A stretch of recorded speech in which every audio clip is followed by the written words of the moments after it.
In this lesson, we'll build the logic of accounting from the ground up. First, we'll learn how T accounts show increases and decreases. Then we'll connect debits and credits to assets, liabilities, equity, revenues, and expenses. After that, we'll see how transactions move through the journal and ledger and finally appear on the income statement and balance sheet. By the end, the whole system should feel like one connected workflow, not a set of separate rules.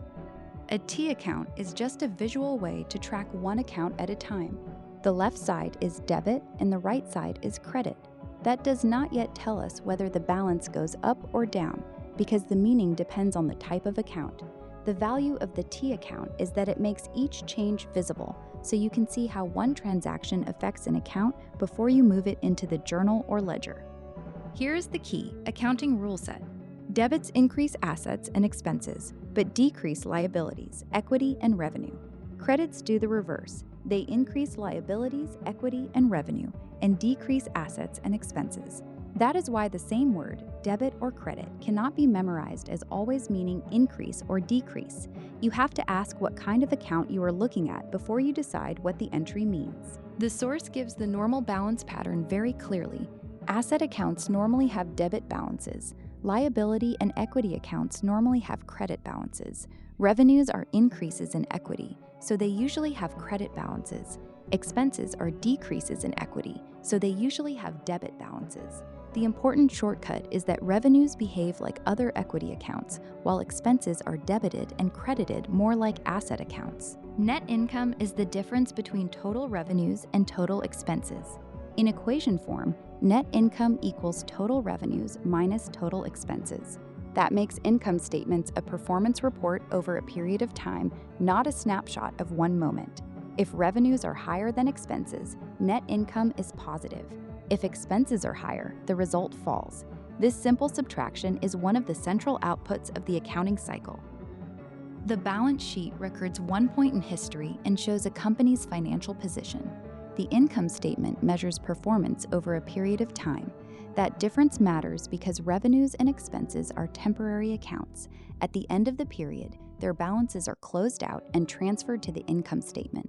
Asset, liability, and equity accounts are permanent accounts. They stay open and roll forward to the balance sheet. The general journal is the chronological record of every transaction, and it uses the same debit and credit rules as a T account.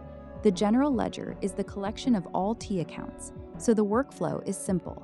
A transaction is first analyzed and entered in the journal, then posted into the ledger, and only after that do the financial statements reflect the updated balances.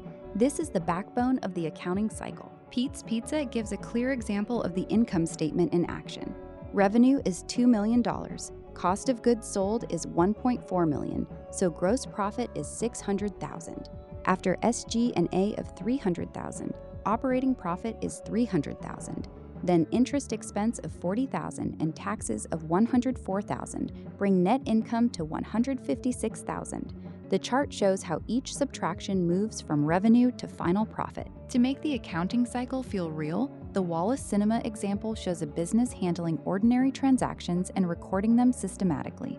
This is exactly the kind of case where accounting matters. Cash comes in, obligations may be created, inventory changes hands, and revenue or expense accounts are affected. A contextual photo of a small cinema or neighborhood business helps students see that these entries are not abstract symbols. They represent an operating company making decisions every day. The Wallace Cinema Journal illustrates the point of the general journal. It records transactions in chronological order. Each entry shows which account is debited and which account is credited, so the journal preserves the history of the business activity before anything is posted to the ledger. Think of it as the accounting diary. Once the entries are correct here, the rest of the cycle can follow. After the journal comes the ledger. The general ledger is the full set of T accounts, and that is where each transaction updates the running balance of an account such as cash, inventory, accounts payable, retained earnings, revenues, or expenses. The source's Wallace Cinema ledger shows that posting is not a new rule. It is the same debit-credit logic, now organized by account instead of by date. That is how one transaction becomes part of a full financial picture. The main mistake beginners make is thinking debit always means increase and credit always means decrease. The source shows why that is false. Assets and expenses normally increase with debits, but liabilities, equity, and revenues normally increase with credits. So the safe habit is to identify the account type first, then decide whether the transaction increases or decreases it.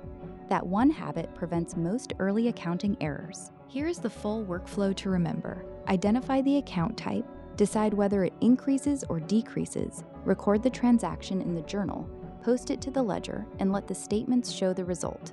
T accounts help you think clearly, normal balances help you check yourself, and the income statement and balance sheet tell you where the numbers belong. If you can follow that sequence, you already understand the core logic in this handout.